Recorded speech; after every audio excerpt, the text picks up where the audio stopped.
ছেলেরা বড় হলে বুড়ো বাবা মাকে সেবা করে। আরে তোমার বয়সী ছেলেরা পড়াশোনা শেষ করে চাকরিতে ঢুকে বউ বাচ্চা নিয়ে ঘর সংসার করছে, আর তুমি এখনো বাবার কাঁধে বসে অন্ন ধ্বংস করছো। অপদার্থ। ভাগ্যিস চাকরিটা ছিল, তাই এখনো মাথা উঁচু করে বাঁচতে পারছি, নাহলে তো কবে গিয়ে রাস্তায় দাঁড়াতে হতো। তুমি জানো মাসে কবার আমায় ডাক্তারখানা যেতে হয়? চোখে ছানি পড়েছে, হাঁটুর ব্যথায় বেশিক্ষণ দাঁড়িয়ে থাকতে পারি না, সুগার 400 ছাড়িয়েছে। আর কি, মরে গেলে মুখে আগুনটা অন্তত দিও। তোমার মতো ছেলের কাছ থেকে এর বেশি আর কি আশা করা যায়?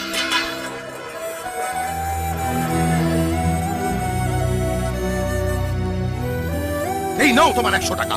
ইচ্ছে হলে অ্যাপ্লিকেশন ফর্ম কিনো, না হলে নেশা ভাঙ করো, না হলে কোনো মেয়ের পেছনে উড়িও।